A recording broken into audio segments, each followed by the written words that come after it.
place here in Beijing is more than a meeting between two leaders of countries which fought a border war 26 years ago. I think it symbolizes the urge of the two nations to get past the historical compulsions and get to grips with the modern-day reality. The early morning welcome to the visiting Prime Minister, Mr. Rajiv Gandhi, in the biting Beijing winter, the reconciliatory and cordial notes struck at the summit talks that followed were indication enough that the two countries were now ready to forge ahead and forget the angry years. The welcome was the first ever given to an Indian Prime Minister in 34 years.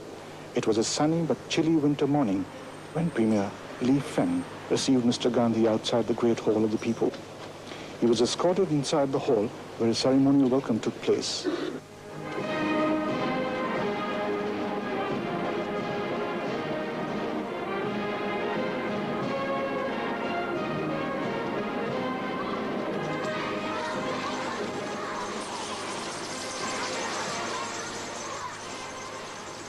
The national anthem echoed here for the first time in 3 decades. Mr. Gandhi set the tenor of the talks that followed by stating that while attempts should be made to settle the border question, there was need to strengthen bilateral relations in other fields. His host, Mr. Pang, agreed, saying this was the only way to settle problems. Both prime ministers emphasized during the 2 rounds of talks that resolution of the boundary question and expansion of bilateral relations would contribute substantially to peace in Asia and the world. The threads were picked up at the banquet hosted by Premier Feng in honor of Mr. and Mrs. Rajiv Gandhi. 总理阁下的这次来访，无疑是中印两国关系中一件大事情。 International practice over the past 3 decades or more has repeatedly proved that so long as they observe the 5 principles of peaceful coexistence, countries with different social systems can live in harmony and engage in friendly cooperation with one another. Otherwise, smooth development of relations between them is hardly possible, and conflicts may even occur. To develop good neighborly and friendly relations between China and India is not only in the fundamental interests of our two peoples, but also conducive to peace in Asia and in the world as a whole. We look forward to a further improvement of our bilateral relations with the impetus of Your Excellency's current visit. We always maintain and sincerely hope that there will be a fair and reasonable settlement of the outstanding boundary question between our two countries through friendly consultation in a spirit of mutual understanding and mutual accommodation. It is now time to look beyond the past. It is now time to look forward to the future. It is now time to restore the relationship between our countries to a level commensurate with the contribution which our civilizations have made to the world, to a level commensurate with the centuries of friendship between our countries, to a level commensurate with the contribution which today we must together make to the building of a new world order.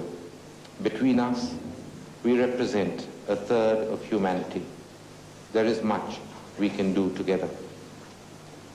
In 1954, India and China enunciated the Panchsheel, the 5 principles of coexistence. The principles we commanded scant acceptance then. Now, 30 tortured years later, the trajectory which the 5 principles indicated for the evolution of the world order is beginning to emerge as the world's path. In urging upon the world the principles of peaceful coexistence, we would wish to follow these principles in resolving the problems between ourselves.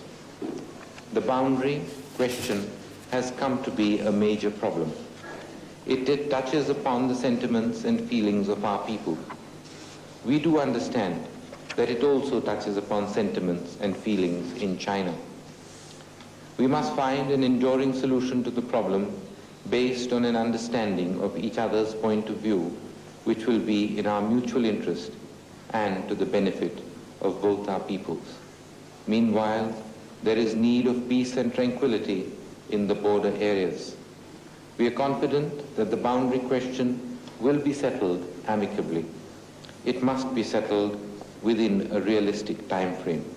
India is prepared to proceed accordingly. और मैंने सन 1951 में आपके नाना जी से के दर्शन किए थे और सन 1984 में आपके नाना जी के दर्शन किए थे और आज आपके दर्शन किए मुझे बहुत खुशी हुई है।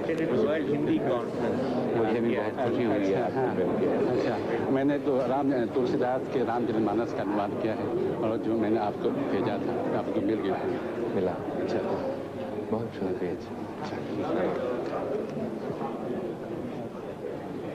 You will go to your university. Where you will go tomorrow? Vice President of Tsinghua University. Nice to meet you.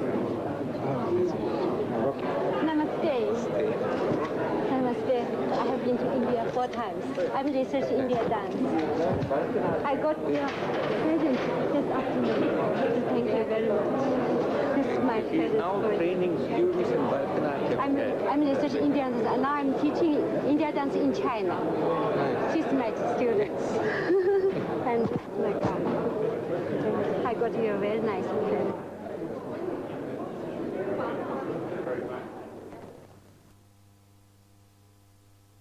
I represent a new generation in India. I was but a boy at the heyday of Sino-Indian friendship. I was still a young man when differences were converted into conflict. I have grown in a world which has not benefited but only disadvantaged by the estrangement between India and China.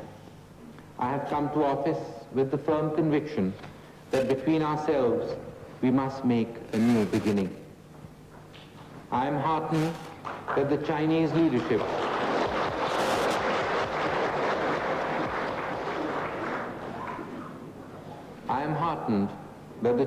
leadership is more than prepared to put behind us past rancor and past prejudices. We must find an acceptable solution to the boundary question within a realistic time frame. This can be achieved in an atmosphere of mutual understanding and mutual confidence.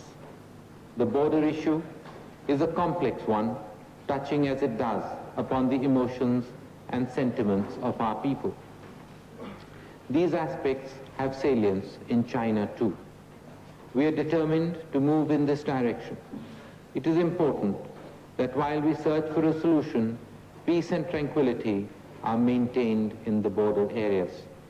I have every hope that during this visit, we will, together with our Chinese friends, build a better political climate for the solution of the border issue.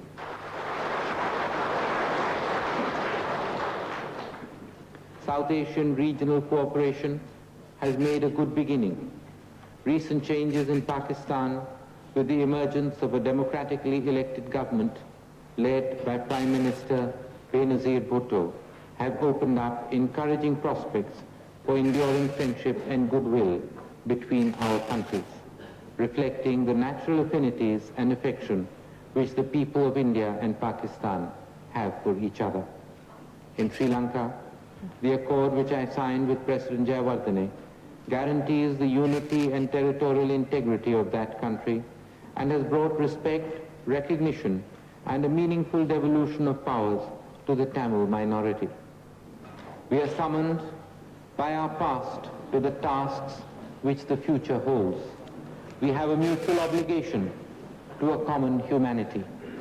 India and China can together give the world new perspectives on a new world order which will ensure peace among nations and justice among people, equity for each, prosperity for all, freedom from fear, freedom from want, a world where we live together in happiness and harmony. Thank you. The Prime Minister, Mr. Rajiv Gandhi, had one more meeting with his Chinese counterpart this morning. This was not there in the original schedule. Both sides thought that one more meeting was needed before Mr. Gandhi leaves for a day's visit to Shanxi province. The results of the talks that Mr. Gandhi had with Chinese leaders during his stay in Beijing will be incorporated in a joint communique. This will be issued tomorrow from Shanghai at the end of the Prime Minister's visit. The two countries today signed 3 agreements on bilateral cooperation. The agreements were signed at the Diao Yutai State Guest House in the Chinese capital. The Prime Minister, Mr. Rajiv Gandhi, and his Chinese counterpart, Mr. Li Peng, were present on the occasion. One agreement was on civil air services. This one envisages establishment of a direct air link between the capitals of the two countries. The agreement was signed by the Civil Aviation Secretary, Mr. S.K. Mishra, and the Director General of the Civil Aviation of China.